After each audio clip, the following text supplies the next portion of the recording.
Hey, Chris Marano here, Clearpath Herbals in the Hungry Ghost Red Gardens, and I am kneeling next to Solomon seal, true Solomon seal. The more common one in this area has a kind of,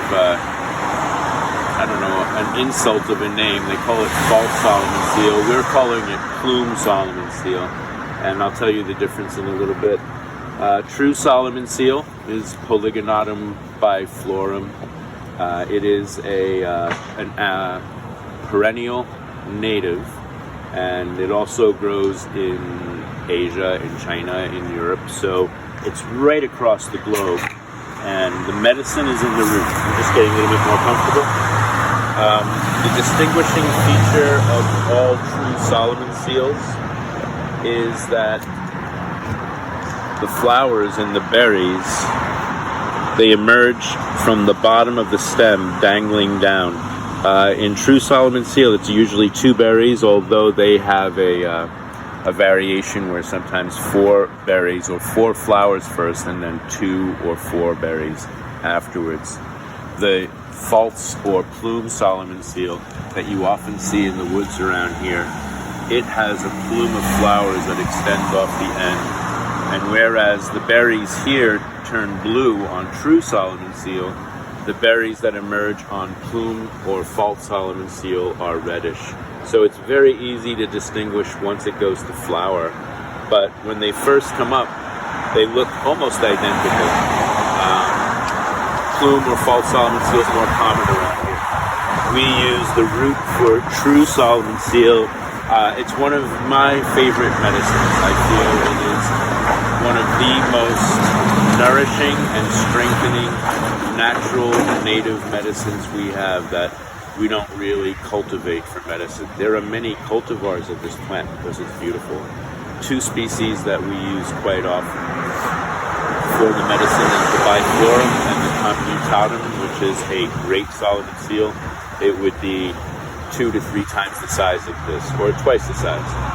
So the root is the medicine. It's called Solomon seal because it has a thick rhizome that extends horizontally, and each year it puts out the beginnings of the stem that will come out the following year, and at the winter time it drops the stem that grew that year, and it leaves a scar on the top of the root that looks like a thumbprint. So you can actually tell how old a Solomon seal root is by counting the number of those thumbprints or seals, because each one of those is a year. So I'm telling you that the root is the medicine, and that means that you oftentimes have to take the plant's life to get the medicine. It also grows very easily, including the true Solomon seal. So I encourage people to plant it. If you find it, if you take a root, to definitely find the seeds or berries that it has and plant them. And also, if you get hold of berries or seeds or small plants, bring them into your woods and your yard and plant them there. So on to the medicine. The root is the premier nourishing, strengthening, repairing medicine for joints, for ligaments, tendons, fascia, the cartilage. Not as much. If you think that Solomon seal is going to, you take it and it's going to make your torn meniscus cartilage in your knee go away, that would be more on the side of a miracle.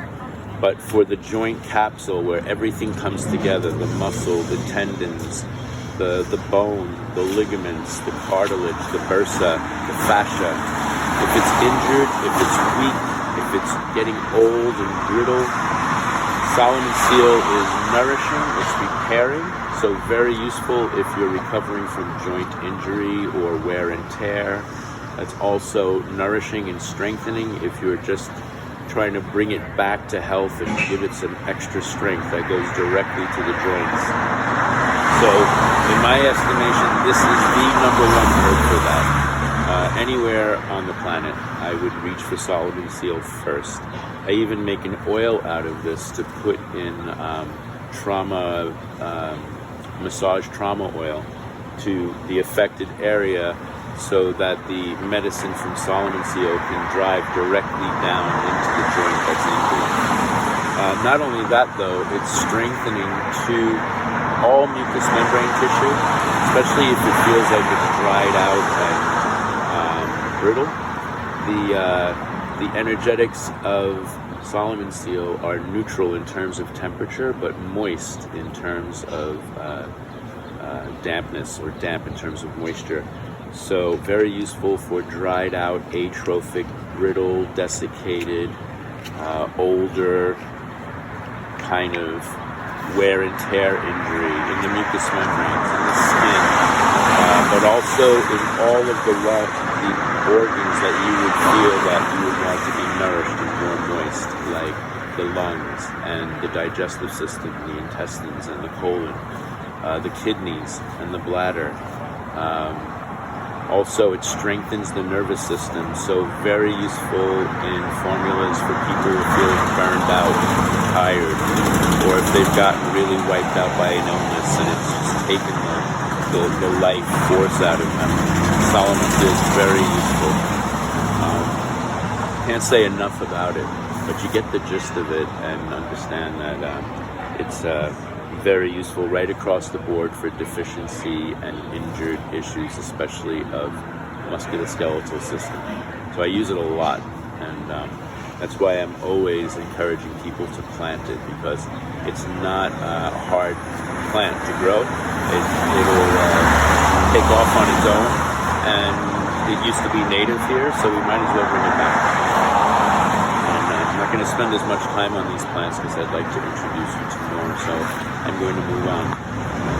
Thank you very much.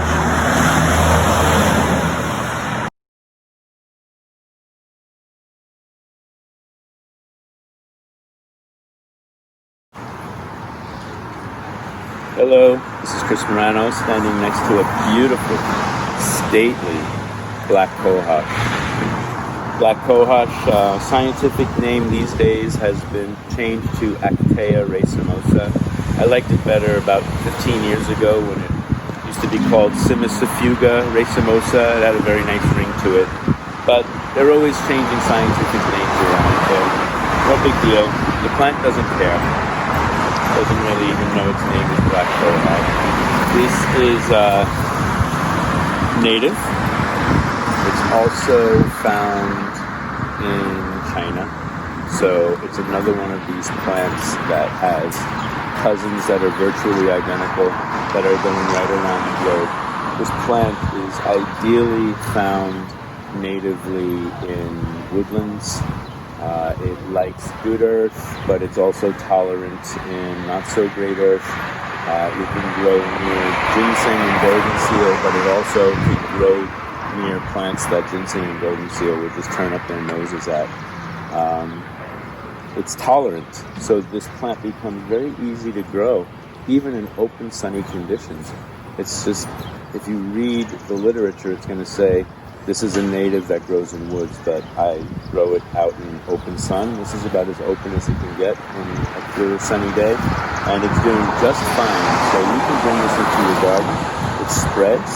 So once you have a couple between the roots and between the roots propagating and the seeds, you will have this starting to slowly populate your garden, whether it's in the broad sun, probably a little bit better on the edge in the dapple. That's where it would like it better. The smell of these bloom flowers are very interesting. It's not as sweet as other flowers. Complex. You can see that it can attract more than just butterflies and bees. It might also attract flies. It has a hint on the upper note of the smell of DMT, in my mind. So very interesting.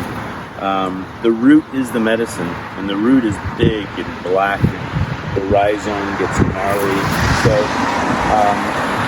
if this medicine is at risk or threatened in its native habitats, this is another one where you need not ever go into the woods of its native habitat and pick it, because you can get it from people's gardens. You can grow it in your garden. It's so easy to grow. So the root is premier medicine. I can't spend enough time talk about it in detail. Suffice to say that it is one of the best medicines that helps to unlock spasm in the nervous system and anywhere that kind of spasm may engage itself. It has places it likes to go, but it does go everywhere.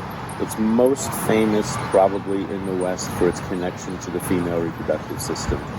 So spasmodic pain during menstrual, premenstrual time, whether it's in the uterus, whether it's clotty, delayed, or dysmenorrhea, crampy and clotty, it can relieve the pain. It can also relieve locked emotions, spasmodic emotions, whether it's irritated or depressed or anxiety-ridden. Pain, no pain, but if the two of them are coming together, then especially so. Pain with locked spasmodic emotions. It's premier medicine any time in the reproductive, active period of the female. So, teens through postmenopause. For menopause, it becomes even more useful. It's one of the premier herbs, again, for helping to ease the transition in menopause, which usually comes primarily from estrogen deficiency, hot flashes, and again, roiling emotions all over the place. Black cohosh, together with Vitex, together with St. John's wort, is considered amazing medicine for helping to ease the emotional transition. And it also has chemical constituents where it is going to be useful on the cancer side of things for menopausal and postmenopausal women. It helps to bind estrogen receptor sites, but with serotonin, not with estrogen. And so it helps to ease those estrogen-sensitive cancers without bringing estrogen into the picture. It's also very useful, as I said, for hot flashes. Sometimes I use it all by itself, but oftentimes, again, I like to add it with other things like Vitex in particular. Coming back to women during reproductive time and pregnancy, it is a premier late pregnancy, labor-inducing, labor-easing herb. Goes often in mother's cordials in the last month of pregnancy to help get the uterus primed, and also during labor if the woman is clamping up again spasmodically with muscles or emotions, black cohosh can be very useful. So there, what I just said there for the female reproductive system plays out through other organ systems.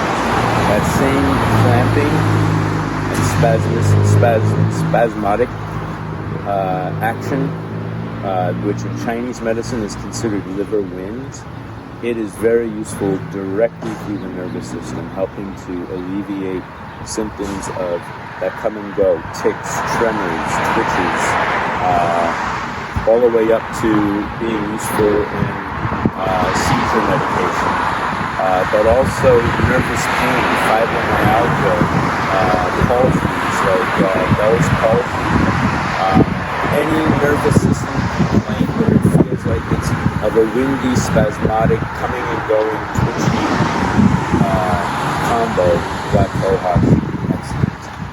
But also, again, in other organ systems where it brings that, like in the heart, premier medicine for helping to normalize heart irregularities along with other herbs. Premier medicine for the lungs and respiratory system with other lung respiratory herbs to help alleviate spasmodic coughing. In joint and musculoskeletal system formulas to help alleviate spasms in the muscles like muscular arthritis.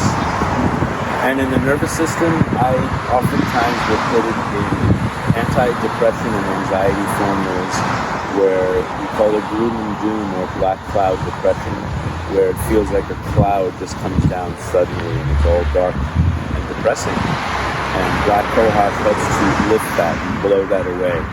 I use it oftentimes with nightbloom and cereus cactus medicine for that purpose. So I could say more about black cohosh. This could be a whole hour or more unto itself. It's such amazing medicine, and I encourage people to learn more about this. So, yeah. Oh, it's cousins with plants that you see growing in the woods around here, doll's eyes or white baneberry, but also red baneberry, both of which are toxic, so you don't want to confuse this as saying, well, if it's in black cohosh, then it must be in its cousins red and white. No, just the black. Blue cohosh is a completely different genus and species, and it's not growing in this garden. So, anyway, thank you, and thanks, black cohosh.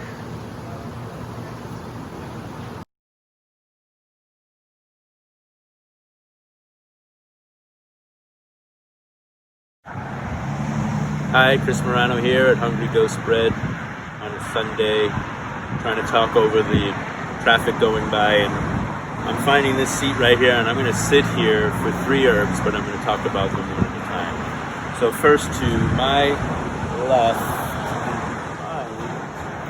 over here is Angelica. So I have to remember to keep on looking at you. So to my left, Angelica. Here's one that didn't make it so well, so for some reason droopy, but Angelica in full going to flower right now. One of them has popped, but look at that really interesting arrangement of pre-open flowers, the way it does this. There are Angelica species right across the globe. We have native species. Angelica actopuria, I believe is its name. It has a purplish hue to the stem. I'm not sure what this Angelica species is, because there's also a very famous European variety called Angelica archangelica. So it's a very stately, taller one. There's a giant Angelica that grows closer to waterways, that's native to our area, that gets pretty big, like 8 to 10 feet tall. And of course, the most famous Angelica medicine on the planet, which from a population point of view may be the most famous medicine on the planet, which is Dong Quai, or Chinese Angelica, which I would consider to be queen of the Angelicas. All the other Angelica species I mentioned, I feel, can be used more or less interchangeably for the medicine that they provide to tell people about. Dong Quai has all of that, plus more. It can do things from a building point of view, a building, nourishing point of view, that brings it to a level closer to adaptogens, where I wouldn't consider our Angelicas to be adaptogens. They are mover and shaker medicines. This medicine is aromatic in the stalk. You can make candied stalks from the edible stalks when they're younger. It's aromatic in the flower, in the leaf, and even more so in the roots. The energetics of Angelica is warm and dry from the point of view of watery fluids, but moist from the point of view of oiliness. Its roots have a deep, oily, resinous nature, which translates into helping to lubricate organs in our body which have lost some of their deeper lubricant moisture.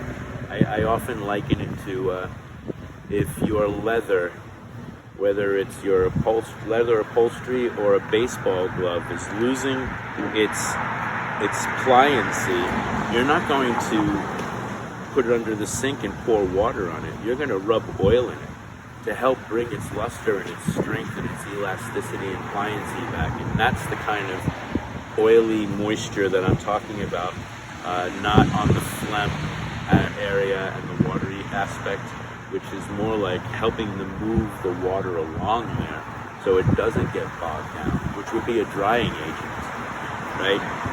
If you're peeing more, you may say, well, that's watery, but it's like, no, I'm talking.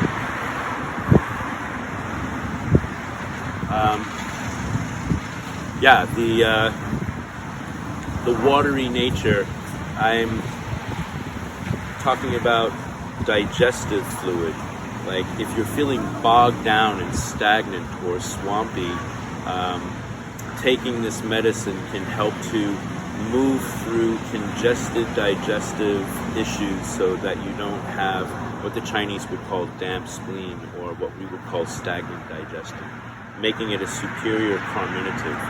It has a spicy, warming, aromatic nature to it. What's special and uncommon to Angelica is that it's also bitter in addition to being warming and spicy, making it one of the infrequent warming bitters. Bitterness is cooling in nature, carminatives are warming in nature. Both are drying in nature. Bitterness is working more through the liver and gallbladder and bile release, helping to normalize peristalsis. So that aspect is in Angelica, helps to normalize peristalsis in the digestion, helps to normalize bowel movements, also helps to cool the liver and activate the liver at the same time. Also motivates digestive juices in the stomach if people have poor hydrochloric acid production. And then the carminative part is moving through blocked chi. The same movement works through the blood. It's a circulatory stimulant. It helps to move through blockages and increase circulation in all parts of the body, especially in the upper periphery. If you look at this plant, its energetic nature is to move up and out like a fountain of energy.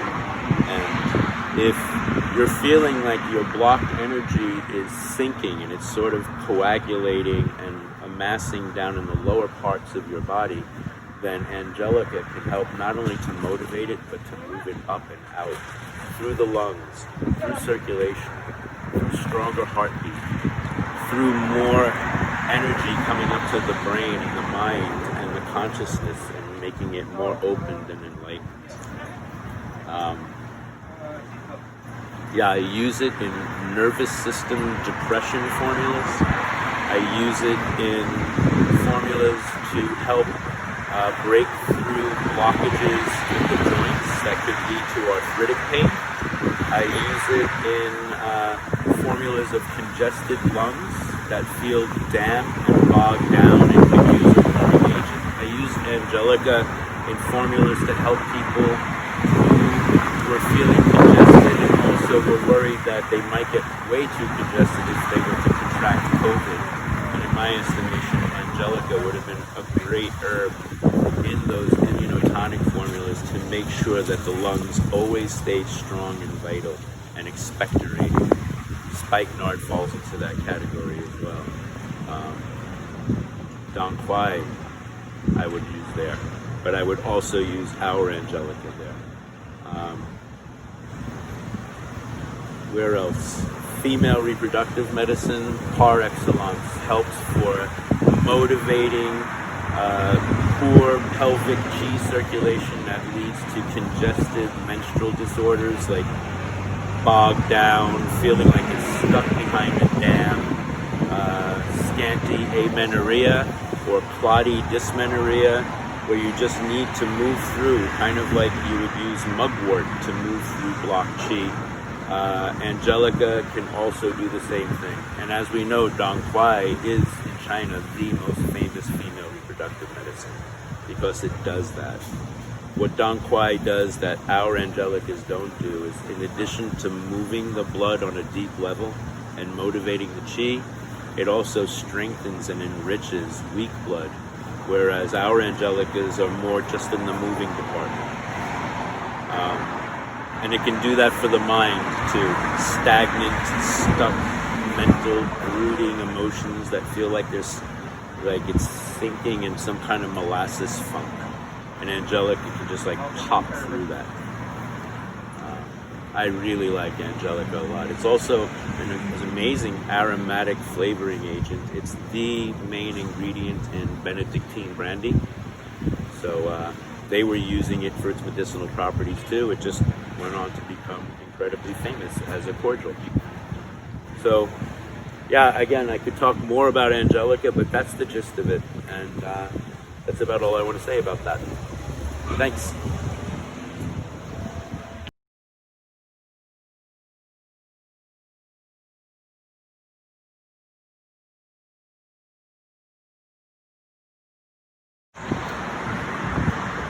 Hey, Chris Marano, still sitting in the same spot. I just got done talking about Angelica to my left. Straight behind me and growing kind of tall is Queen of the Meadow, also called Joe Pye weed, also called gravel root.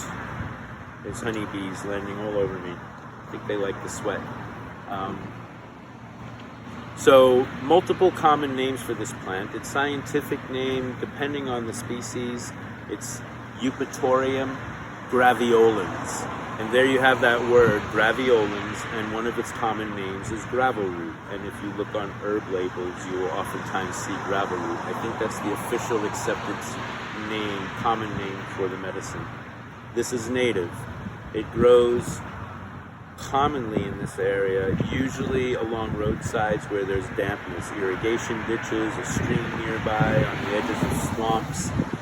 It likes its roots to be in moisture. It could really thrive in gravel that is right next to a river.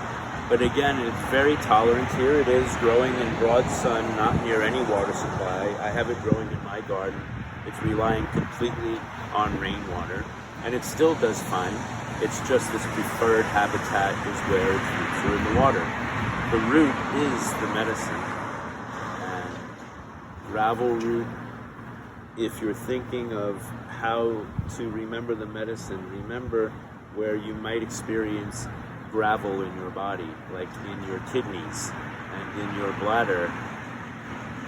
Gravel root or Joe Pye weed medicine is one of the premier medicines for helping to not only open up the passages and move gravel out so you're not subject to incredibly painful kidney stones, but it also helps to enliven and strengthen the entire the urinary process so that you don't build this gravel in the first place. And so this is one of the premier medicines. It helps to move the gravel out. The second thing it does is it helps to strengthen and tone the underlying tissue, one of which's responsibility is to do that process. So it's doing it on its own, helping you, as well as reminding your tissues how to do it on its own. So weak, battered tissue of the bladder, even of the kidneys, because the bladder tissue is mostly a balloon-like container that's of smooth muscle tissue and it's mucous membrane tissue, but the kidneys are a major complex organ. Gravel root also helps to strengthen, tone, and enliven actual renal tissue. So if a person is starting to feel like, or being told that they're on the slow decline of slow chronic renal failure or decline, then gravel root would be indicated. Also, if there is putrescence, if this lack of tone is leading to a breakdown of tissue and so much loss of function that the toxicity of what it's holding is starting to become fetid, like you're holding onto the urine too much long, and when you pee it smells foul. It might even have cloudiness in it.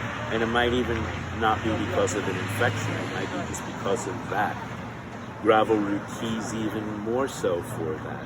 If all three things are happening, gravel, congestion, loss of tone and weakness, and loss of tone, and then foul smellingness, then gravel root is a trifecta. You would definitely want to use it. The same ability confers from the urinary tract into the genitourinary tract. Very useful in male reproductive formulas for weaker prostate. A key herbal ingredient in BPH formulas, or benign prostatic hypertrophy, which we call enlarged prostate. Not cancerous, just weak, lost its tone. And so very useful there. Very useful also in atonic female reproductive complaints, like it feels like the tissue of the uterus, the tissue, vaginal tissue is becoming weaker, and there might be foul-smelling urine or secretions, whether it's in male or female reproduction or in the urine. Again, very useful. Also very useful in lower cartilage bowel tissue, where it feels very weak and you're holding on to your fecal material too long, and it's foul smelling there even beyond the usual. So this is gravel root medicine. It helps to go down and tone on that deep underlying level, especially in the area of kidney, genitourinary. A couple of warnings and then also side benefits. First, it's in the Eupatorium genus, so its first cousin is boneset. Boneset is another native, likes to grow near water. These medicines are kind of interchangeable with each other. So everything I just told you about that gravel root can do, boneset can do, only it's more the upper part of the plant, not the roots. And it doesn't do it as well as gravel root. But all the things that boneset is famous for, like a premier antimicrobial, antiviral, immune boosting formula, gravel root can do that, but not as strong and as good as boneset. So they're interchangeable in this way. Gravel root in a pinch can be used in an antimicrobial, immune boosting, antiviral formula. I've used gravel root, I've used boneset in my antiviral formula, in my antimicrobial formula, fever management formula, so gravel root the same. The downside is this: you either have to use it in small doses, which you can, it works really well here, or you need to give it a break because it has a constituent in it called pyrrolizidine alkaloids. No one asked me to spell it, but its initials are PAs, and then these alkaloids, if taken too long or in too large a dose, can accumulate in the liver and cause toxicity, so it's good to take breaks and let it pass and then come back to it. So I will usually, in prostate strengthening formulas or urinary bladder strengthening formulas, I will trade it out and use it alternately so that the person can take a break. And like I said, I never use it as a major ingredient. It's in small doses because it gets the job done. Be careful if you're harvesting it, where you're picking it from. If you're wildcrafting it and you're next to a farm and it's an irrigation ditch, then it's probably also holding all the herbicides, pesticides, and fertilizers, unless it's an organically run farm. So always remember that.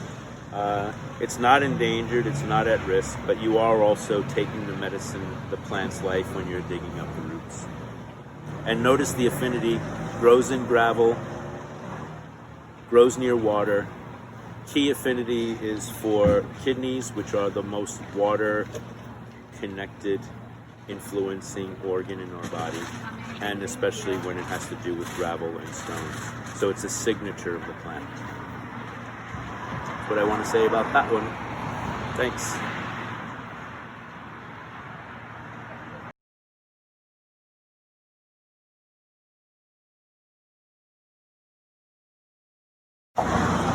Hi, Chris Marano here again, still sitting in the same spot. I just got done talking about Angelica to my left, right there, and gravel root or Joe Pye weed or Queen of the Meadow right behind me. And now I'm not going to move, I'm just going to speak to this beautiful plant to my right, which is blue vervain, another native, scientific name Verbena hostada. It's in the vervain family. European vervain is a famous European medicine. I prefer our blue vervain, the native. Could just as easily be called purple vervain. More purple than blue to my eyes. This is in flower. It comes up this tapered edge and flowers just keep on moving up, leaving a trail of seeds behind. It's a prolific seeder. It might be on a to-watch list, but I consider it to be a healthily populated native medicinal plant. It prefers to be in damp meadows, but it's tolerant. Once again, this is not a damp area. It's just relying completely on rainwater. It's doing just fine. The bugs like it a little bit, some holes in the leaves, so I might not take this particular plant for medicine if it was growing in the field. I might want to take it a little bit earlier before the bugs found out how tasty it was. The medicine is the top third. Leaf, softer stems, and flowers. And although, like I said, it likes to grow in damp meadows, it can tolerate your garden, your backyard. It prefers open sun. You're apt to find it sporadically growing in a damp meadow alongside the invasive purple loosestrife. So yeah, and like I said, prolific cedar. In our garden, it was one of the first plants we brought in years and years ago, and it quickly taught us the ways of plants that it might stay in the garden, but not precisely where we wanted it to be. We planted it in one small bed, and by the second year, there was only one plant left there, but it was starting to pop up in different places. Now it's all over our garden, spread out. It kind of like wants to visit every other garden bed, but only one, and then it moves on. And so we just follow it and just grab the medicine as we need it, and I kind of like that about it. That smooth, easygoing, affable nature, I think, is part of its personality. It's primo nervous system medicine, one of my favorites. It and motherwort together as a dynamic duo for helping people afflicted by tension, irritation, depression, anxiety, locked emotions, spasmodic emotions, loss of center, loss of stability, any one of these common complaints of people living in this day and age. This medicine is premier. There's different ways I see people getting tense. One way is kind of an excess. You just explode. So those people just need to curb and rein in. Blue vervain, not so much there. But another one is excess in terms of clamping, clenching, and holding down, pressing yourself, just holding everything in, clenching the jaw, clenching your muscles, clenching your fists, whatever it is. And that's an excess response to stress. The Chinese call that liver constraint, and it's working through that channel, but it can go anywhere in your body, physically or mental, emotionally. Blue vervain helps to release that. Blue motherwort helps to release that too. And if you're locking in any particular area, it goes to any one of those areas to help.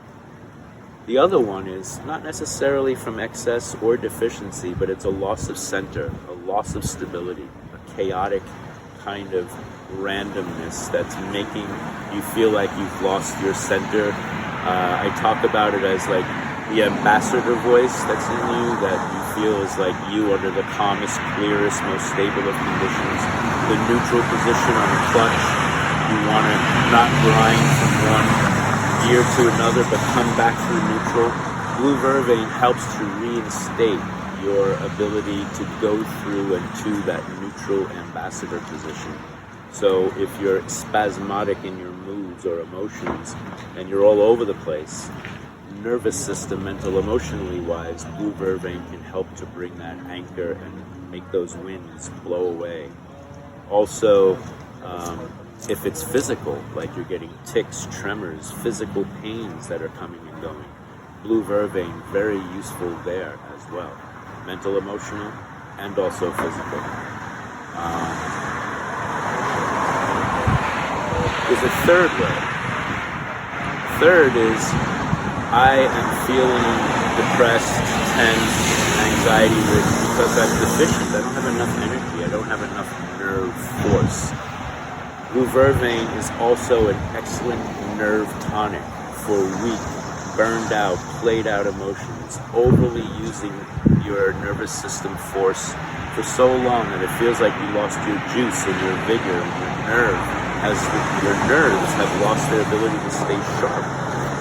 Not raw, but sharp and acute and ready to be taking your vision, taking your hearing, have crisp thoughts, and have the energy to move through the day and not lose that force. Blue vervain, excellent here as well, which makes it one of the most well-rounded nervous system medicines I know. If you're looking for deep sustenance, well then put it in a formula with some of the adaptogens or mushrooms and give that sustenance down deep. But blue vervain is going to help you do the best job with it. Really keys in for nervous system, mental, emotional issues that go to the female reproductive system. Very good in PMS, menstrual, menopausal formulas where the emotions tend to go blowing all over the place or getting clamped down, or that same vigor seems to be lost through the female reproductive system, and you feel out of sorts because you've lost your energy, and you get really weak and fatigued during your menstrual period. So this can come in and help to strengthen there. Also very useful, similarly again to bone set, in being able to help with clear out illnesses in their early onset stage, viruses and colds and flu, helps to push it out. It's cold, bitter medicine. If you take it as a tincture or as a cool tea, it'll be bitter and bring temperature directly down. But like many medicines, if you take it hot, like a hot infused tea or tincture in hot water, it will actually become a diaphoretic and help you to release the fever that way. So all-round medicine in the immune system as well, although I think of other herbs first. But if your immune system complaints have that nervous system issues wrapped up around it, very useful. For kids too. A lot of kids, the worst part of their illness is that they get really irritable around it. And blue vervain is very useful. So again, I could talk more and more about blue vervain, but I use it as frequently as any other medicine in my apothecary because, like I said, this is the time where we're living, how we're living, the culture, the times. Everybody's tense. There's not a person I know that couldn't use some nervous system enlivening, strengthening, relaxing, releasing, stabilizing. Who wouldn't? So that's what I like to say about blue vervain. Thank you very much. Take care.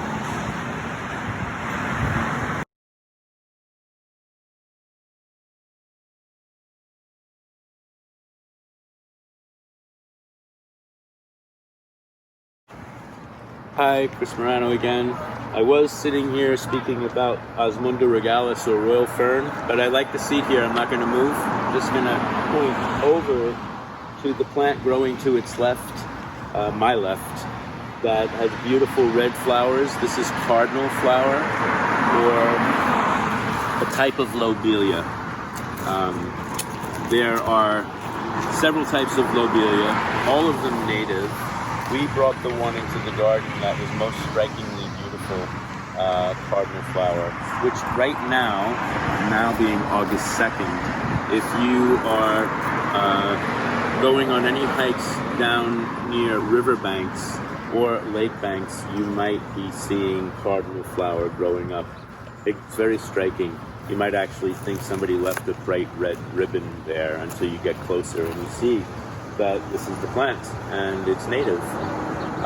There's another one called, I'm going to get it wrong, Lobelia syphilitica, and it's great lobelia, and it gets probably higher and taller than that lobelia, and it puts out very dark blue, beautiful, ornate, bluish, purple flowers. And they have very distinct flower pattern that you can see here.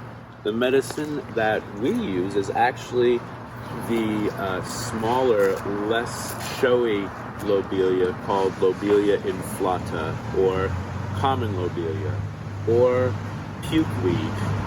That gives you an indication. Just like Lobelia syphilitica gives you an indication of what that plant was used for. I'm going to talk about Lobelia inflata, which I think you probably have seen in walking down a path. It seems to like growing right in the path that you're walking, especially like a cart road where there's those patches of grass with the ruts of the tire tracks and then more. And they like to grow right in that area. They like people. And it's smaller to the ground, and its flowers are a very paler violet color.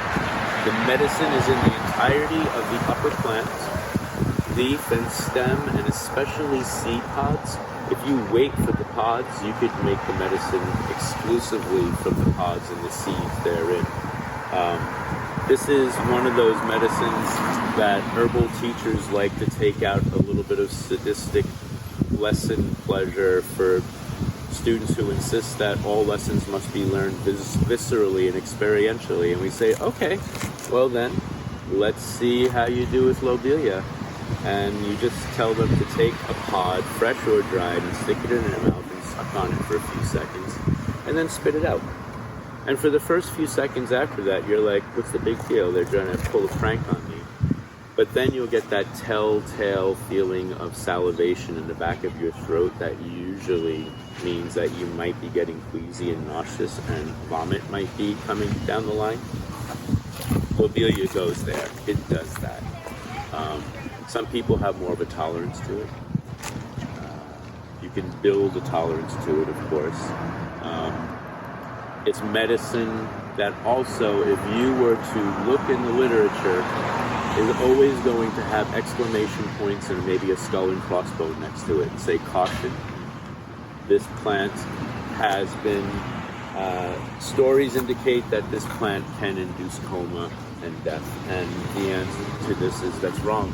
This is medicine, or Lobelia inflata is medicine that is the victim of a bad scandal. Back in the early 1800s, doctors are how they are now, like any other profession where you join a guild and have licensure. You don't like when people outside of your realm start to get bigger and more famous than you. And there was a frontier doctor who is very famous to this day, in the herbal world. His name was Samuel Thompson, and he was using a lot of plants to deal with rural frontier illnesses. One of his favorite ones to use was lobelia. The doctors tried to frame him, bring him to court with the hope that he would be put in jail for life or even executed for using bad practices. And they used lobelia as the frame job, and said that lobelia is poisonous and it can inflict coma and death. Turns out that they just made that up. Samuel Thompson was proven innocent, but 200 years later, lobelia still has this reputation. Does that mean that you should just go out and pick it and use it with impunity? The answer is no. It's very strong medicine. I use it very frequently, always in small doses. If it's the last ingredient and smallest ingredient in a formula, I can guarantee you that you will not feel that pukey, nauseous sensation. And you can use it in a higher amount than you would if you were to use it straight, because it gets masked by these other tinctures.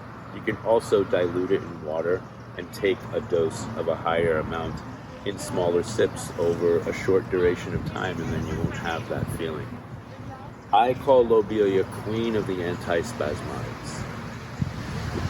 It has the most far-ranging, deepest relaxing effect on muscle and any tissue in your body that could spasm. It has a particular affinity and fame for respiratory tissue.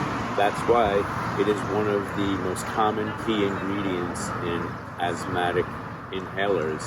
If your inhaler has an ingredient called lobeline in it, which is the most famous ingredient or original ingredient in asthma, anti-asthmatic inhalers, lobeline, as in lobelia, is coming from that plant.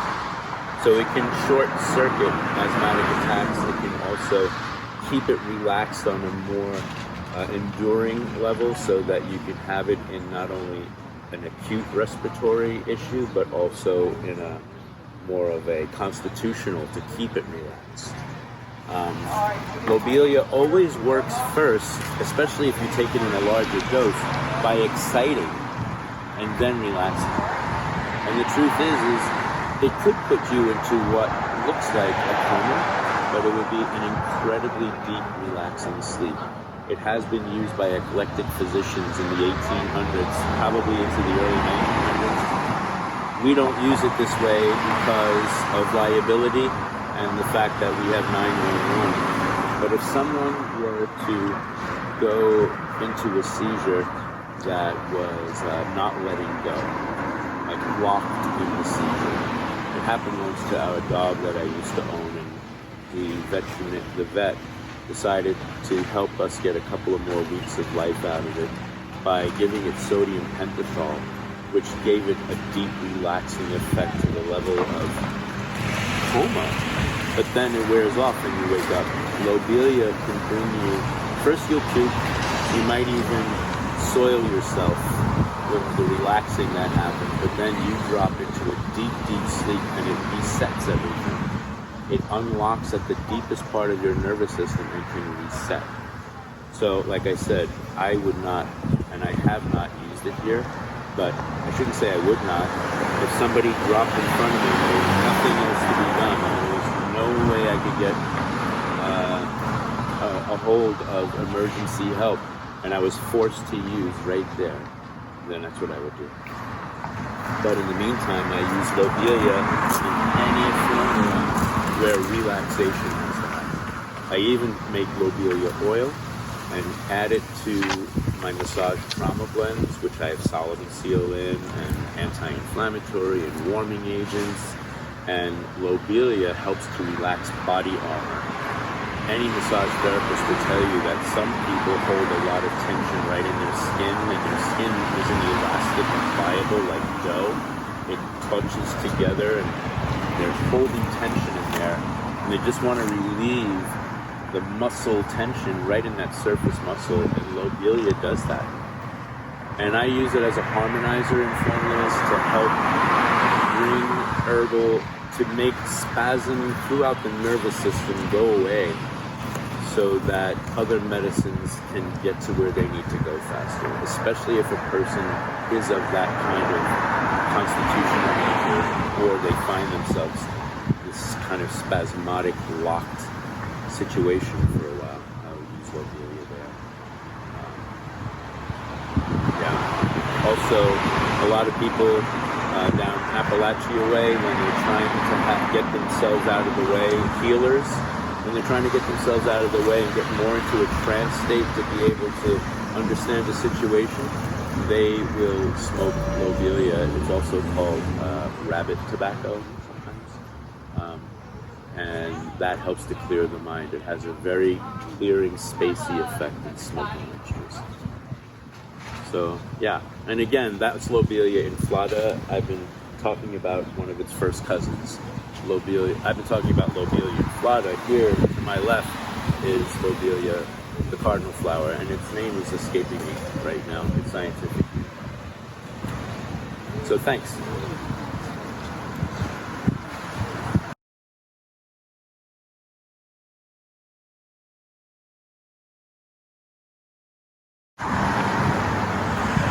Hey, Chris Marano here, sitting on the steps of the Hungry Ghost Bread Gardens.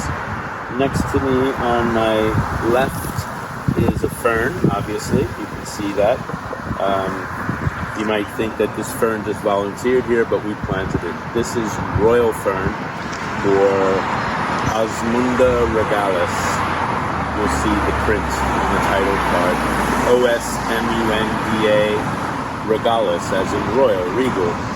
And this plant would prefer, if you read where its habitat is, it's native, and it would prefer to be near water. I've seen it growing most robustly on rocky shorelines of lakes and rivers, and even on those little rocky islands in the middle of rivers. Huge royal fern, just stately, sitting there. I guess it likes to have its feet in the water. But again, here we are in the middle of the city, underneath an oak tree, no water in sight, so to speak, except for the rain that comes, and it's doing just fine.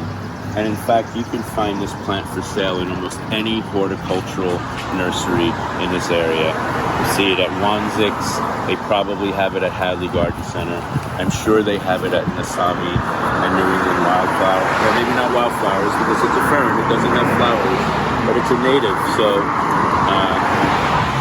it doesn't grow as rampantly and as some other ferns that you might be familiar with when you walk in the woods, and it's just like an ocean of it for a while. I've never seen royal fern doing that. The medicine is the rhizome, or the root. Ferns, as you know, are another large class of plants. They are older. they reproduce differently. The ferns that I am familiar with as medicine seem to all, up until now, because I'm sure they do other things, have an affinity for strengthening bone and deep vigor that the Chinese would call their kidneys. So it's like deep kidney medicine, and yes, useful for the kidneys the way the West would think of it, but also from the Chinese point of view, it means deep vitality, your well of core essence. And every major healing tradition I know of remarkably says that the kidneys rule the bones. We know now, chemically and biologically, that the kidneys do indeed rule and oversee what the marrow is going to be doing. And the marrow is where we are forever young. If we are the planet Earth, then marrow is our magma. It's always, unless you have a marrow disease, ready with stem cells to produce new blood, even when you're in your 90s. And when that medicine is, when that essence is flagging, whether because of poor fortune in your DNA and your genetics, which we oftentimes put under the larger category of failure to thrive, or you just burning the candle too quickly. Whether it's like your choices because you like to party really hard and life you want to be more like a shooting star rather than gradual, or you're living a very hard life, you know, like the person who's up before dawn and working 15 hours a day, whether by choice or not, it begins to wear on the body.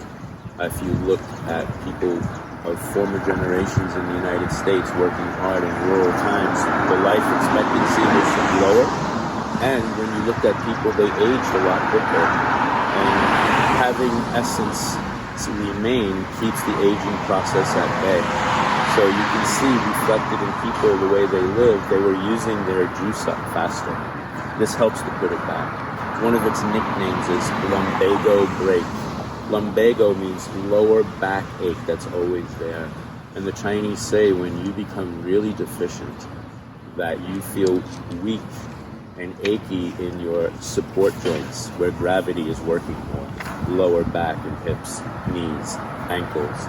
And so that constant ache is a sign of age or burning out.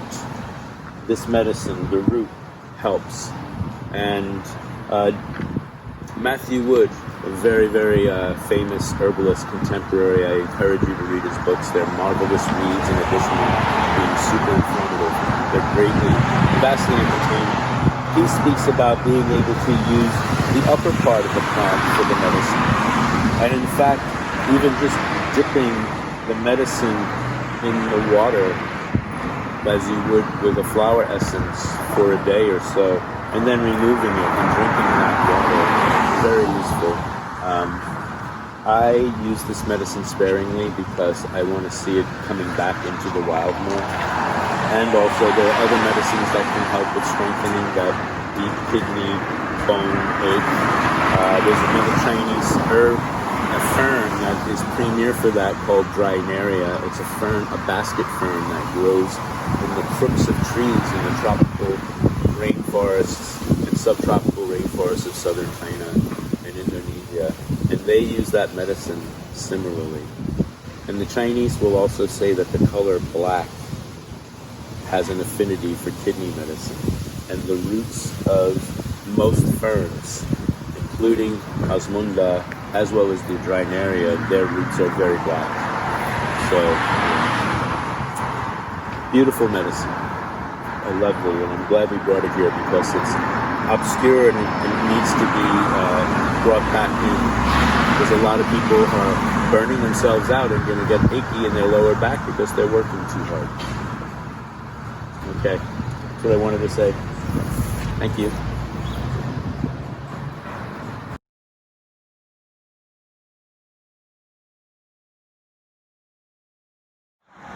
Hi, Chris Marano here. This is Uva ursi, also known as bearberry, B-E-A-R berry. It's also known as kinnikinnick, And that may be familiar to some people who know about Native American smokers blends, where they actually call the entire blend Nick. This is such a famous ingredient in those Kinnick blends that it by itself sometimes gets the nickname Kinnick. So I'll get back to the smoking blend at the end of this because it's famous for that. This is a native plant. It can grow around here. Look how lush it is. And look what we gave it. We gave it the worst soil, the gravel, the stuff that's getting kicked up from the cars going by. A little bit saltier here. This stuff is amazing ground cover in poor soil, whether it's poor for natural reasons, thin and gravelly, or it's poor because of human intrusion. So you can see what a great ground cover this will be.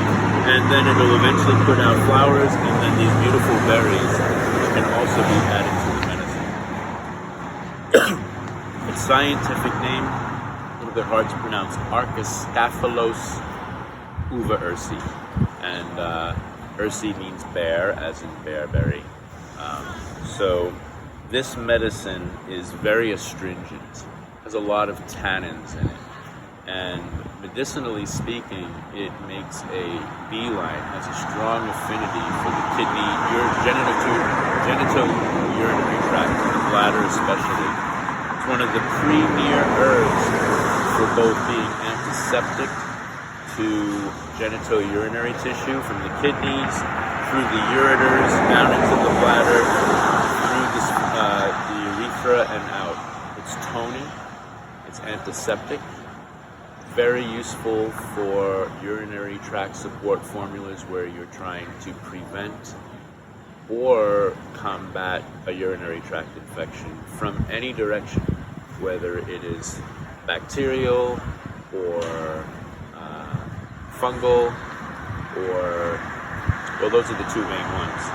But also very useful if you have chronic urinary tract infections and it feels like your bladder is getting atonic or battered and weaker because of constant infections and reinfections. This also strengthens the tissue, the tannins, help to tone and shrink and tighten the weave. Kind of like brings a stocking that's starting to get all played out from age back to its original strength. So it also has a chemical constituent in it called arbutin, which is a famous antiseptic genitourinary tract strengthening medicine. This medicine is not useful to other mucous membrane tissues because it does not become converted to the medicine until it passes through the kidneys. So once it's converted in the kidneys, there's only one more place it's going to be, and that's in the ureters and bladder, so it's only useful for that tissue. However, the tannins are useful in all mucous membrane tissue. So that same strengthening, toning quality is also useful for the uterus. So if a woman is feeling that same kind of weaker tissue and feeling loss of tone in the uterus, that tannic astringency of uva ursi can come back and tone that. But its arbutin urinary tract antiseptic powers will move all the way through the urethra and also be helpful to a degree in vaginal infections as well. It's not antimicrobial, it's antiseptic, which means it makes the environment inhospitable to organisms that might want to set up shop there. And it also tones it so that it makes it inhospitable from the point of view of this neighborhood is strong. So I use it primarily in the urinary tract. There's other strengthening, astringent herbs that have affinities for other parts of the organ systems, other organ systems that I might use instead. But as far as kidneys and bladder goes, this is premier. And then there's the smoking mixture. It has the ability on the same level to kind of put you at ease but make you alert. like it puts you at attention. So you can put this in a smoker's room. And not only does it smoke really well, but kind of gives you that bit of like ability to sit upright in your seated position for longer than you might without it. This is not something that you would want to try to roll into a cigarette with rolling paper. Once these dry, these leaves, they get pretty stiff and leathery, and you gotta make them really brittle by breaking them up, and they will just punch holes through your paper. So this is better in pipe smoking plants, mixed often together with red osier dogwood, osier, O-S-I-E-R, the inner bark of that, and pearly everlasting, coltsfoot leaves. They'll use mullein leaves as well, but this is considered sacred medicine when it comes to imparting the prayers through the smoke and up into the ethers. That's what they feel, that the smoke is a connection between the solid world of people and the spirit world, and plants that help to make that connection easier through the smoking of them are considered more sacred in Uber Ursiism. So, great medicine. Thanks.